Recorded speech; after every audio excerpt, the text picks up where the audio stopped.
2차 투옥되어지면서 사도 바울은 자기가 하나님의 부르실 것을 직감하게 되어지는데 자기의 영으로 나았다고 고백했던 그 디모데를 보고픈 마음에 유언을 전달하는 심정을 가지고 쓴 책이 바로 디모데 후서라는 겁니다.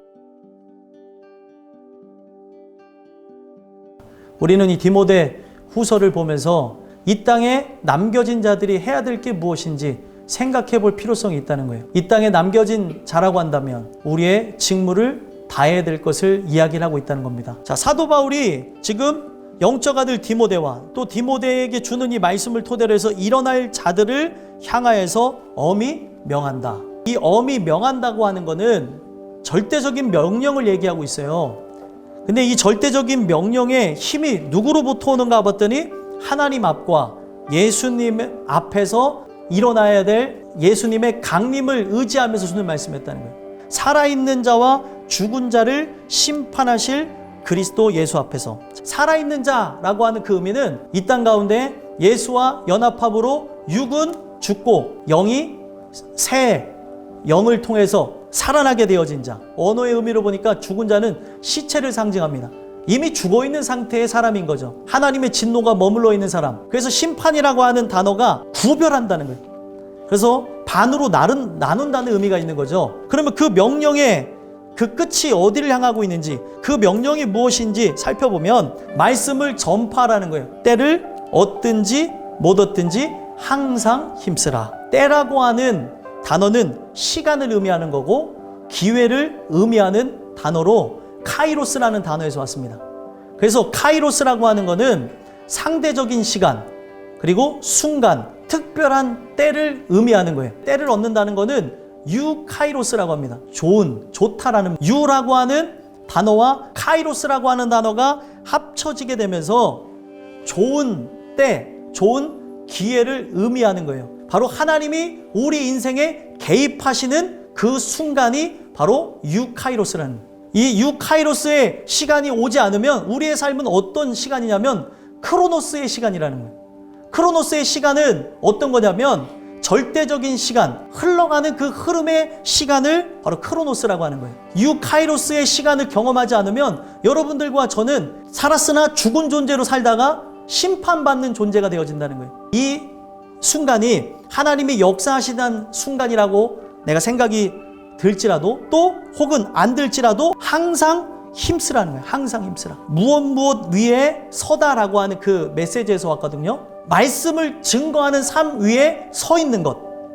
항상 그것을 체험하고 살아가는 것이 하나님이 바라시고 원하시는 삶이라는 거예요. 범사에 오래 참음과 가르침으로 권하라. 오래 참는다고 하는 것은 예수께서 오시는 그날까지 그리고 내 생명이 끝나는 그 순간까지가 오래 참음이에요. 하나님이 개입하시고 여러분들을 구원하신 걸 경험한 사람이라고 한다면 아직 경험하지 못한 자, 또 이탈하려고 하는 그 사람들에게 어떻게 하라는 거예요? 가르치라는 거예요. 권한다는 게 가까이서 부른다. 궤도를 이탈한 자들을 부르는 게 뭐예요? 권하다, 권면한다는 거예요. 경책한다는 게 죄를 깨닫게 하는 거예요. 경계하면서 권한다는 건 힐난하게 꾸짖다, 비난하다. 지금 하나님의 은혜로 살아야 될 그 사람이 하나님의 그 은혜를 무시하고 다른 길로 나갔기 때문에 비난하라는 거예요. 벗어난 자들을 다시 하나님의 초청으로 들어와, 은혜 안으로 들어와 이 땅 가운데 예수가 오실 때까지 정진하는 삶을 그들에게 계속해서 제공해 나간다는 겁니다. 이 카이로스의 시간이 또 특별하게 임하면서 마지막 때가 이를 것을 얘기합니다. 그 마지막 때에 적그리스도가 출현할 것을 얘기합니다.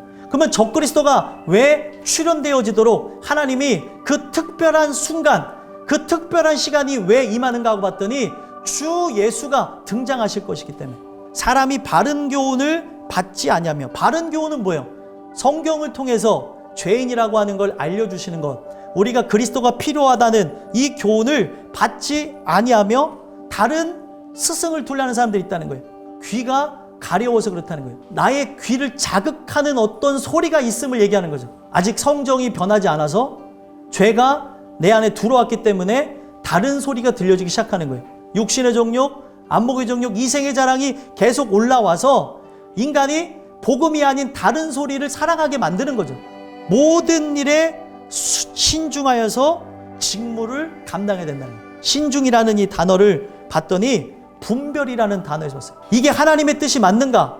하나님의 뜻이 아닌가 살펴봐야 된다는 거죠. 전도자의 일을 하며 직무를 다하라, 그렇게 얘기합니다. 좋은 것을 갖고 사람들에게 파송받은 사람, 직무는 바로 시중을 들다라는 단어에서 왔어요. 그 주인의 뜻대로만 움직이는 게 바로 여러분들의 직무, 저의 직무라는 거예요. 구원받은 자로서의 삶을 살아가고 있는 자라고 한다면, 유카이로스의 삶이 계속 지속되어지는 여러분들의 삶이라고 한다면, 그러지 못한 사람들, 크로노스의 삶을 살아가면서 수고와 슬픔과 눈물을 흘리는 사람들에게 일깨워주는 거예요. 전제와 같이 내가 벌써 부어지고, 전제라는 게 중요한 건데, 전제가 뭐냐면 어떤 재물을 흔들어서 바치는 제사를 전제라고 합니다. 그 재물을 구별하고 하나님 앞에 바치는 의미로 포도주를 붓는다는 거예요. 벌써 부어지다라고 하는 이 의미가 어디서 왔냐면 생명과 피를 소비하다, 소진하다, 그것을 토대로 해서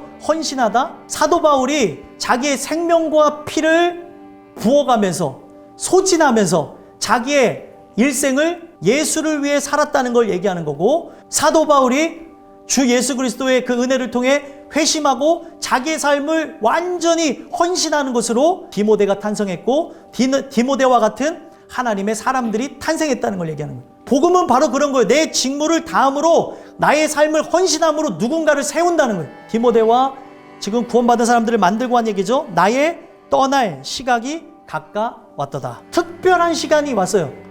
누군가를 지금 완전히 세워놨기 때문에 자기는 이제 죽어도 여한이 없다는 것을 표현한 첫 번째 뜻이기도 하고요. 자기가 사형당할 것을 직감하면서 지금 떠날 시각이 되었다는 거예요. 왜 특별한 순간, 특별한 시간이라고 얘기했겠어요? 자기가 죽은 것으로 끝나는 것이 아니라 이제는 영생을 선물로 받을 그때가 왔기 때문에, 가까웠다는 이 단어와 아까 2절에 항상 힘쓰라는 단어가 똑같은 단어예요. 위에 서다라는 단어. 이제 자기는 죽음의 문턱에 서 있다라는 거예요. 자기는 복음 위에 세워져서 평생을 헌신하면서 살다가 마지막에 자기가 서게 되는 게 뭐예요? 죽음이라고 하는 특별한 시간 앞에 이제 다다르게 되어졌다는 거예요. 나는 선한 싸움을 싸우고, 여기서 얘기하는 거는 경기를 통한 승리를 의미하는 싸움을 얘기하는 거예요. 하나님 보시기에 좋은 것, 그게 선한 거예요. 사도 바울 또한 처음에는 한 마음을 갖고 있었습니다. 세상을 사랑하고 죄악대로 살고픈 마음. 그러다가 하나님이 개입하셔서 두 마음이 생겨나게 되어진 거예요. 그 두 마음이 계속해서 공존하고 싸우는 그것을 통해서 성령의 충만함을 통해 어떻게 되어진 겁니까? 한 마음으로 되어졌다는 거예요. 그 한 마음이 무엇이에요? 하나님 뜻대로 살고픈 마음. 나의 달려갈 길을 마치고 믿음을 지켰다는 거예요. 그러면 믿음을 지킨다고 하는 거는 말씀을 가까이 하는 걸로 시작해서 또 말씀으로 맞추는 그 삶으로 나가고 있다는 거예요. 그래서 믿음을 지킨 것에 대한 결과는 의의 면류관을 받는 것. 바울의 인생 속에 하나님의 의가 나타났죠. 하나님의 의라고 불리는 그리스도가 나타나면서 그분이 갖고 계셨던 신실함에서 우리를 신실함으로 바꾸셨다는 거예요. 이 땅에서 하나님의 의인 예수 그리스도를 의지하고 의를 붙잡고 살았기 때문에, 바로 의의 종, 바로 예수 그리스도의 종으로 살았기 때문에 그가 직무를 다 감당하고 살았다고 하는 것에 대한 결과로서 의의 면류관을 줬다는 거예요. 내게만 아니라 주의 나타나심을 사모하는 모든 자에게도니라. 주의 나타나심을 사모하는 자, 주의 나타나심을 기다리는 자들이 누구겠어요? 신부. 오늘 이 디모데에게 줬던 이 유언이 여러분들에게 동일하게 입혀지게 되면서 그 예수를 기다리는 거에, 그 예수를 만나는 거에 소망하며 나가는 그런 귀한 은혜가 여러분들에게 있게 되기를 간절히 소망합니다.